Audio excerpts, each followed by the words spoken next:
Hello students, तो हम लोग कर रहे हैं क्लास 6 की गणित प्रकाश। इससे पहले हमने इसके 2 चैप्टर कंप्लीट कर दिए हैं। ये है हमारा 3rd चैप्टर जिसका नाम है नंबर प्ले। तो इसमें हम क्या पढ़ने वाले हैं ये चीज़ हम पहले पढ़ लेते हैं। Numbers are used in different context and in many different ways to organise our lives.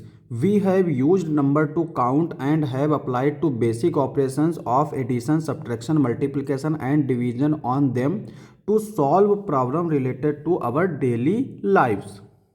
तो हम अपने जीवन में नंबर्स को अलग अलग कॉन्टेक्स्ट के हम यूज़ करते हैं। जैसे कुछ स्टूडेंट्स होते हैं तो वो बुक्स को काउंट करते हैं, तो काउंटिंग में नंबर्स जाता है। एडिशन, सब्ट्रैक्शन जो मैथ्स की किताब में होते हैं वो करने होते हैं। या फिर अगर हम किचन की बात करें तो किचन में भी जो किचन का सामान आता है उनका कैलकुलेशन करना होता है, कितने रुपए ज़्यादा हुए, कितने रुपए कम हुए, एडिशन, सब्ट्रैक्शन। ये सारी चीज़ें जो है ना हमारी डेली लिव्स में होती है। जैसे कोई खेल हो रहा है तो खेल में कितने रन बन गए और कितने बाकी हैं जीतने के लिए, इस तरह के क्रिकेट में जो होते हैं। ठीक है, in this chapter we will continue this journey by playing with numbers, seeing numbers around us, noticing pattern and learning to use numbers and operation in new ways. तो चैप्टर नंबर 1 जो हमारा था नंबर पैटर्न्स, उसमें हमने क्या सीखा था, कई सारे नंबर्स के पैटर्न सीखे थे।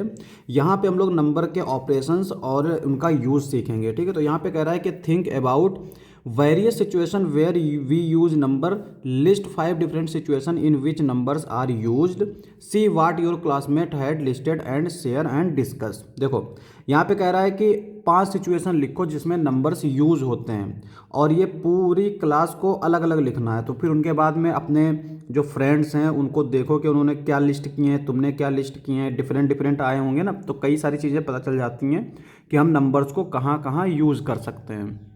तो मैं यहाँ पे कुछ लिस्ट कर देता हूँ। जैसे पहला हम लोग कर देते हैं mobile number. Of course mobile तो है तो मोबाइल नंबर होगा कुछ ना कुछ। उसके बाद में कुछ बच्चे पबजी भी खेलते होंगे तो पबजी में एक आईडी नंबर होता है। तीसरा आधार नंबर होता है, आधार नंबर। फोर्थ होता है हमारा रोल नंबर होता है, ये भी नंबर यूज होते हैं। और फिफ्थ हम लोग मान लेते हैं क्रेडिट कार्ड या debit card number, debit card. तो यहाँ पे हम लोग ने 5 अलग अलग तरीके से लिख लिया है कि जहाँ हम लोग नंबर यूज़ करते हैं।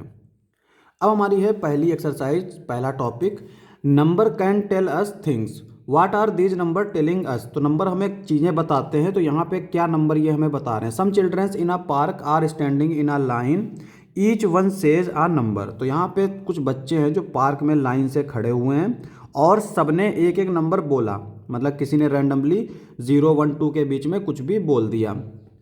तो यहाँ पे देखो, what do you think these numbers mean. तो यहाँ पे कह रहा है कि तुम क्या समझते हो ये नंबर का मतलब क्या होगा। तो ऐसे अगर हम डायरेक्टली देखें तो यहाँ पे ये 0 बोल रहा है, ये लड़की 2 बोल रही है, ये लड़का 1 बोल रहा है, ये लड़की 1 बोल रही है, 0 2 1 0। तो यहाँ पे बस हमें ये पता चल पा रहा है कि ये कुछ बच्चे हैं जो 0 1 2 के बीच में कोई नंबर बोल रहे हैं। आगे कहता है the children now rearranging themself and again each one says a number based on the arrangement. उसके बाद में क्या किया, इन बच्चों ने रीअरेंजमेंट कर लिया, यानी आगे पीछे एक दूसरे को इधर उधर कर दिया। तो जब रीअरेंज किया तो उसके बाद में उन्होंने फिर से नंबर बोला, इसने नंबर कुछ बोला, इसने नंबर कुछ बोला, इसने इसने सबने कुछ ना कुछ नंबर बोला। तो यहाँ पे did you figure out what these numbers represent. तो यहाँ पे कह रहा है कि क्या तुम समझ पाए कि ये लोग क्या नंबर रिप्रेजेंट कर रहा है। Hint, could their height be played a role. क्या उनकी हाइट इसमें कुछ रोल प्ले कर रही है। अब देखो, a child says 1 if there is only 1 taller child standing next to them. तो यहाँ पे जिस बच्चे के पास में उससे बड़ा बच्चा खड़ा है तो वो बोलेगा 1। जैसे एग्जांपल के लिए यहाँ पे ये लड़का है ना, इसके इस साइड में तो कोई है ही नहीं, इसके राइट साइड में जो है ये लड़का खड़ा हुआ है और ये इससे लंबा है, टॉलर है। तो जब टॉलर है तो इसने 1 बोला, इसने कहा कि मेरे पड़ोस में एक लड़का जो है जो मुझसे लंबा है।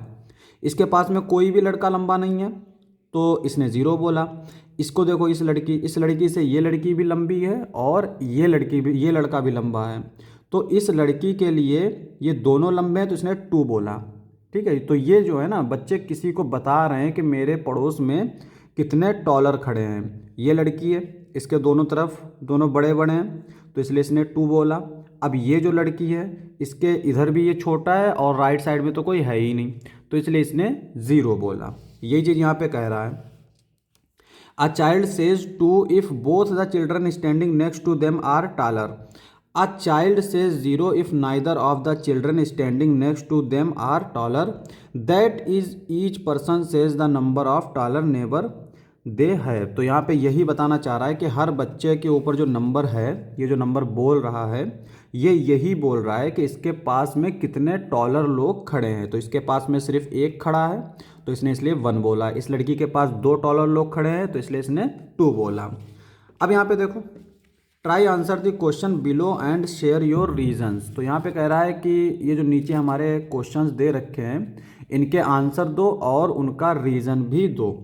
तो यहाँ पे पहला क्वेश्चन दे रखा है, can the children rearranging themselves so that the children standing at the end say 2। तो यहाँ पे कह रहा है कि क्या हम इन बच्चों को ऐसे अरेंज कर सकते हैं कि जो एंड पे बच्चा खड़ा हो वो 2 बोले। देखो, अगर यहाँ पे हम कोई भी सबसे लंबा बच्चा भी खड़ा कर दे या सबसे छोटा खड़ा कर दे, जैसे ये लड़की सबसे छोटी है ना, इसको हम यहाँ पे खड़ा कर देते हैं, और जब यहाँ पे खड़ा करेंगे तो इसके राइट साइड में जो बच्चा होगा वो हमारा लंबा होगा, लेकिन लेफ्ट साइड में तो कोई है ही नहीं। तो कुल मिला के ये है कि जो एंड पे खड़ा होगा वो कभी 2 नहीं बोल सकता, या तो वो 0 बोलेगा या 1 बोलेगा, या तो उसके बगल में एक बच्चा होगा जो छोटा होगा या फिर वो उससे लंबा होगा, लेकिन होगा एक ही। तो फर्स्ट वाले का आंसर हो जाएगा हमारा know the children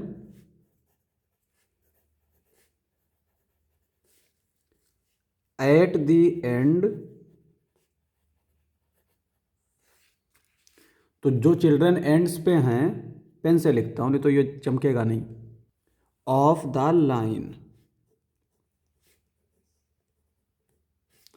of the line can not be से एस से 2 नहीं कह सकता, because they have only 1 neighbour.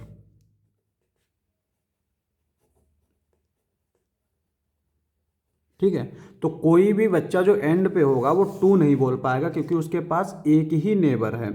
Second question कहता है, can we arrange the children in a line so that all would say only 0। क्या हम इनको ऐसे अरेंज कर सकते हैं, इन्हीं बच्चों को, कि सारे बच्चे कहें 0। 0 का मतलब क्या होगा? देखो, 0 का मतलब ये होगा कि ना ये इससे बड़ा है, ठीक है, और अगर इसके ऊपर भी 0 आ रहा है तो ना ये इससे छोटा है। इसका मतलब क्या होगा? इसका मतलब ये है कि सारे बच्चे इक्वल लेंथ के हों, यानी इक्वल हाइट के हों। ठीक है, देखो ये 0 है। क्यों 0 बोल रही है? क्योंकि इसके पड़ोस में ये जो बच्चा खड़ा है वो इससे छोटा है। अब ये 1 बोल रहा है क्योंकि इसके पड़ोस में ये जो लड़की खड़ी है 1, ये लंबी है इससे। लेकिन अगर इन दोनों की हाइट सेम होती तो ये बच्चा जो है वो इससे छोटा भी नहीं होता और इससे बड़ा भी नहीं होता, तब भी इसके लिए भी 0 होता और इसके लिए भी 0 होता। तो वही चीज़ यहाँ पे कह रहा है कि can we arrange the children in a line so that all would say only 0। तो क्या बच्चों को हम इस तरह से अरेंज कर सकते हैं कि सारे बच्चे 0 कहें? तो यहाँ पे जो हमें बच्चे दे रखे हैं ये तो सेम हाइट के हैं नहीं, यहाँ पे हर बच्चा जो है वो एक दूसरे से छोटा बड़ा है, तो इसमें तो हम नहीं कह सकते। लेकिन अगर हम कोई दूसरे बच्चे ले लें जो सेम हाइट के हों तब हम ये चीज़ कह सकते हैं। तो यहाँ पे हमारा दूसरे के लिए आंसर हो जाएगा yes if all children are of the same height. ठीक है, तो सारे बच्चे 0 कहेंगे अगर वो सेम हाइट के हैं। Third question, can 2 children standing next to each other say the same number. क्या जो बच्चे हैं वो अगर एक साथ खड़े हो जाएं तो सेम नंबर कह सके? तो ये भी देखो, मान लो हमने कुछ बच्चे लिए जिनको हमने इस तरह से अरेंज किया, एक ये सबसे बड़ा बच्चा है, फिर ये उससे छोटा है, फिर ये उससे छोटा है और फिर ये उससे छोटा है। तो यहाँ पे हम देख सकते हैं इनको हमने कैसे अरेंज किया, सबसे बड़ा उससे छोटा, उससे छोटा, उससे छोटा। तो सबसे हमने इस तरह से अरेंज कर दिया। अब अगर हम इसको देखें तो इसका जो नेबर है ये है और ये इससे टॉलर है, तो इसका मतलब ये क्या बोलेगा 1। अगर हम इसको देखें तो इसका नेबर ये है और ये है, ये जो है इससे टॉलर है और ये इससे छोटा है, तो जब टॉलर होगा तब 1 बोलेगा, तो इसका मतलब ये भी 1 बोलेगा। ठीक है, ये हमारा इससे बड़ा है इससे छोटा है, इसका मतलब इसका जो नेबर है वो एक ही है जो टॉलर है, तो इसका मतलब ये भी 1 बोलेगा और ये भी 1 बोलेगा। तो इस सिचुएशन में हम देख सकते हैं कि बच्चे जो हैं सारे 1 बोल रहे हैं, तो इसका आंसर भी हो जाएगा यस। और रीज़न क्या है, if we arrange them in decreasing height.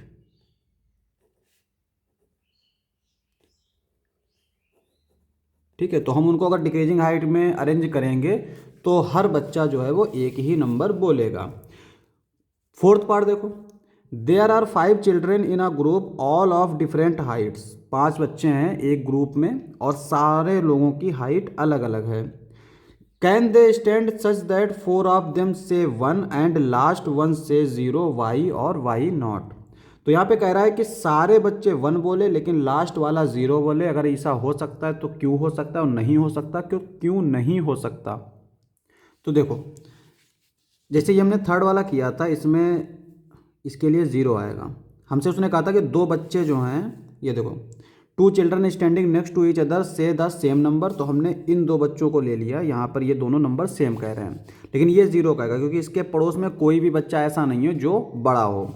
अगर हम इन्हीं को ले लें, मान लो ये हमने सबसे बड़ा बच्चा लिया जो कि 0 बोला और ये 1, इसने भी 1 बोला, इसने भी 1 बोला।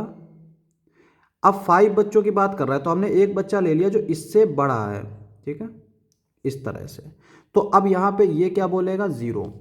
रीज़न सुनो, यहाँ पे ये जो बच्चा है ना, इसका ये नेबर इससे बड़ा है तो ये तो 2 बोल देगा, तो ये तो बनेगा नहीं। तो यहाँ पे हम इसको भी जो है इससे छोटा कर देंगे इस तरह से। तो 5 बच्चे हैं जो कि हमने क्या करे डिक्रीजिंग ऑर्डर में अरेंज कर दिए। अब यहाँ पे हमसे जो क्वेश्चन में पूछ रहा था, there are 5 children in a group all of different heights can they stand such that 4 of them say 1, यानी 4 लोग 1 बोलें, द लास्ट वन से 0, यानी एक जो आखिर में है वो 0 बोले। तो यहाँ पे हम देख सकते हैं कि ये 0 बोल रहा है, बाकी सारे क्या बोल रहे हैं 1 बोल रहे हैं। तो यहाँ पे इसका भी आंसर यही हो जाएगा yes, if we arrange them in decreasing order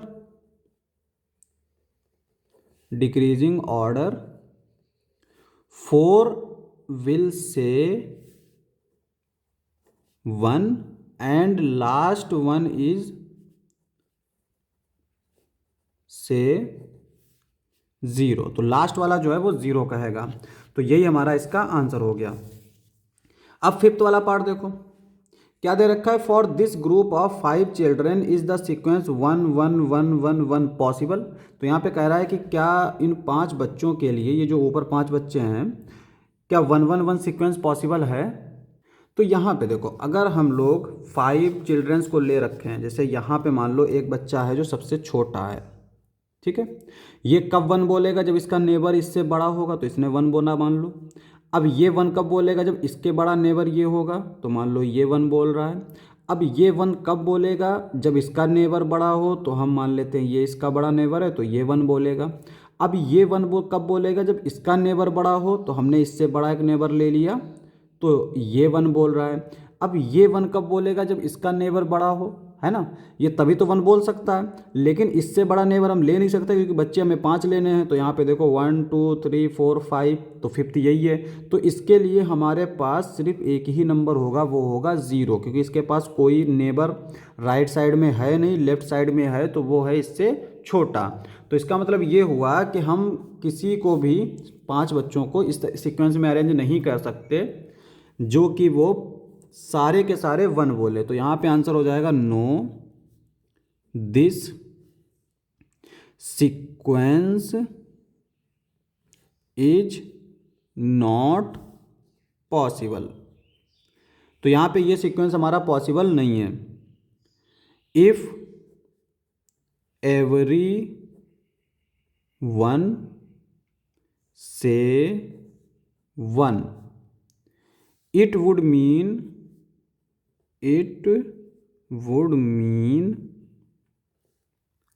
that each child has exactly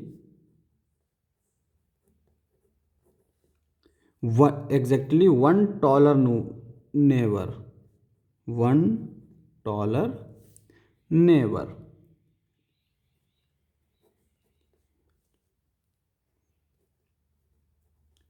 ठीक है, अगर सारे बच्चे वन बोल रहे हैं तो इसका मतलब ये हुआ कि उनके पास एग्जैक्टली वन नेबर होना चाहिए जो उससे टॉलर हो, लेकिन इसके पास नहीं है। ठीक है, तो 5 वाला हो गया। अब 6 वाला देखो, is the sequence 0 1 2 1 0 possible why और why not.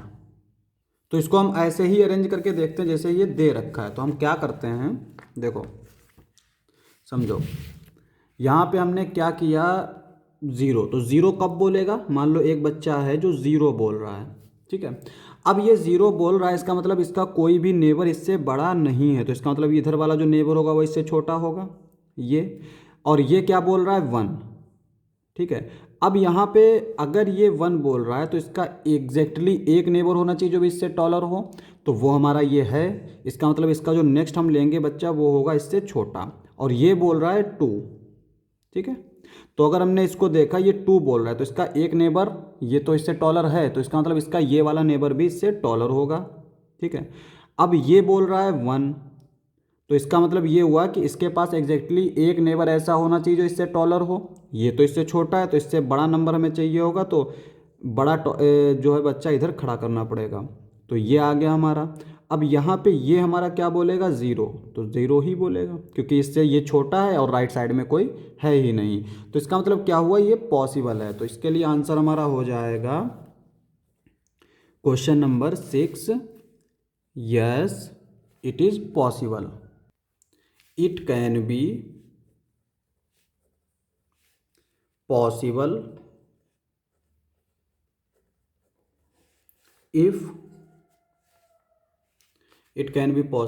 if the tallest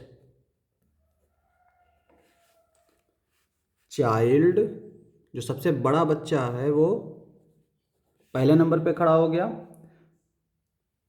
stand first,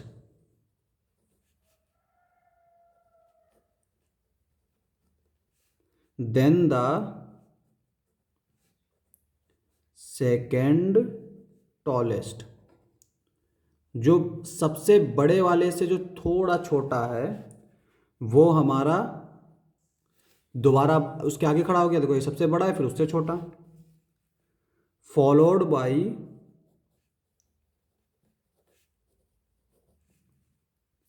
the smallest, जो सबसे छोटा है उससे पहले, followed by the fourth,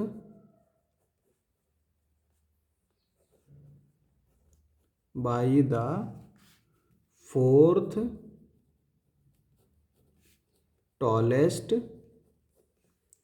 and at last the third tallest. तो कैसे अरेंज किया, जो सबसे बड़ा बच्चा है उसको सबसे पहले खड़ा किया, जो उससे छोटा है उसको सेकंड नंबर पे, और जो सबसे छोटा है उसको यहाँ पे, और जो सबसे छोटा से बड़ा यानी जो अगर जो सबसे छोटा यानी कौन से नंबर पे आएगा, फिफ्थ नंबर पे, और जो सबसे छोटे से बड़ा होगा वो 4th नंबर पे। तो जो 4th नंबर पर है वो ये, और फिर जो बचा है वो ये। इस तरह से अरेंज किया गया। अब देखो 7th पार्ट क्या दे रखा है, how much would you rearranging the 5 children so that the maximum number of children से 2। तो यहाँ पे कह रहा है कि हम कैसे रीअरेंज करें बच्चों को, 5 बच्चों को, कि जो सबसे छोटा है क्या कह रहा है 5 children so that the maximum number of children से 2, यानी सबसे जो है ज़्यादा से ज़्यादा बच्चे 2 बोल सकें, ऐसे रीअरेंज करना है। देखो 5 बच्चे हैं, अलग अलग हाइट के हैं, तो हम पहले उनको ऐसे लिख लेते हैं डिक्रीजिंग ऑर्डर में, ठीक है, इस तरह से। ये 5 हो गए, 1 2 3 4 5। अब इनको ऐसे अरेंज करना है कि ज़्यादा से ज़्यादा बच्चे 2 बोल सकें। तो देखो ये तो हमें कभी 2 बोलेगा ही नहीं, ये कभी 1 नहीं बोलेगा क्योंकि इससे बड़ा कोई है ही नहीं, ठीक है। ये भी हमें कभी 2 नहीं बोलेगा। क्यों नहीं 2 बोलेगा? क्योंकि इससे बड़ा सिर्फ एक ही है, और इससे बड़े अगर 2 होंगे तभी ना 2 बोलेगा। ये 2 बोल सकता है, ये 2 बोल सकता है क्योंकि इससे बड़े ये 2 लोग हैं, तो इनको हम लोग ऐसे ही अरेंज कर सकते हैं। इस तरह से इसको रख लेते हैं इसके बीच में। तो यहाँ पे हमने इसको देख लिया, इसको देख लिया और इसको देख लिया, तो इन 3 को तो अरेंज कर दिया। अब अगर हम इसकी बात करें तो इससे बड़े कितने लोग हैं, 1 2 3, लेकिन ये फिर भी 2 नहीं बोल पाएगा। क्यों नहीं बोल पाएगा? क्योंकि इसको हम लोग या तो यहाँ रखेंगे या यहाँ रखेंगे। अगर यहाँ रखेंगे तब भी ये 1 बोलेगा, अगर इसको हम यहाँ रखेंगे तब भी ये जो है वो 1 बोलेगा। बीच में अगर हमने कहीं रख दिया तो इसकी सीक्वेंस बिगड़ जाएगी। ये जो बीच में हमने पहले रखा था, मान लो हमने उसको उठा के यहाँ पे रख दिया, तो इसके लिए 1, इसके लिए 2 बोलना फिर पॉसिबल नहीं रह जाएगा। तो इसको हम इधर उधर ही अरेंज कर सकते थे, तो इसको हम लोग यहाँ पे लिख सकते हैं इस तरह से। अभी नहीं लिखेंगे या लिख लेते हैं इस तरह से, ठीक है। अब यहाँ पे जो सबसे छोटा है, इससे तो सारे बड़े हैं, तो इसका मतलब ये भी इससे बड़ा है और ये भी इससे बड़ा है, तो इसको हम लोग रख लेंगे बीच में, ठीक है। तो अगर हम इनकी नंबरिंग कर दें, मान लो ये सबसे बड़ा बच्चा है तो इसको 1 दे देते हैं, इसको 2, इसको 3, इसको 4, इसको 5। तो इनको हमने कैसे अरेंज किया? पहले 1 लिखा, फिर 3 लिखा, फिर 2 वाले को, उसके बाद में 5 और फिर 4। या फिर इस तरह से कर सकते हैं, यहाँ पे 2 को, नहीं यही पॉसिबल अरेंजमेंट है, तो ये हमारा पॉसिबल अरेंजमेंट होगा। तो यहाँ पे इस तरह से हम लोग अरेंज कर सकते हैं। तो यहाँ पे हमारा इसका आंसर हो जाएगा टू मैक्सिमाइज, यहाँ पे 2 जो है वो कैपिटल में रहेगा, capital T, the number of children saying 2। तो अगर हमें मैक्सिमाइज करना है चिल्ड्रन को 2 कहने के लिए, तो क्या करेंगे? Place the shortest child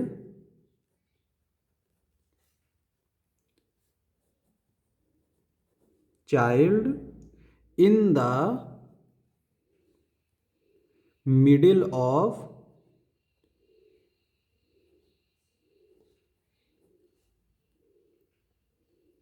with 2 children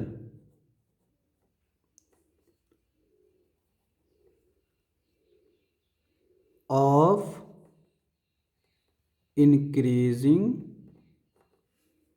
height on either side। तो अगर हम इसको मैक्सिमाइज करना चाह रहे हैं और अरेंज करना चाह रहे हैं तो कैसे करेंगे? हम जो है इस शॉर्टेस्ट यानी छोटे बच्चे को उनसे जो 2 बड़े बच्चे होंगे उनके बीच में रख देंगे। तो देखो यहाँ पे, जैसे यहाँ पे ये 3rd था ना, तो 3rd को हमने क्या किया? इन दोनों के बीच में रख दिया, तो ये इसने 2 कहा। इस 5th को हमने क्या किया? इस 2 और 4 के बीच में रख दिया, तो हमारा ये भी 2 कह रहा है। तो इस तरह से हम लोग इसको मैक्सिमाइज कर सकते हैं। तो ये हमारी थी एक्सरसाइज 3.1। अब हम लोग देखते हैं एक्सरसाइज 3.2। तो ये है हमारी एक्सरसाइज 3.2, जिसको हम बोलते हैं सुपर सेल्स। इस एक्सरसाइज को हम लोग नेक्स्ट पार्ट में कवर करेंगे। आज के लिए बस इतना ही, मिलते हैं नेक्स्ट वीडियो में।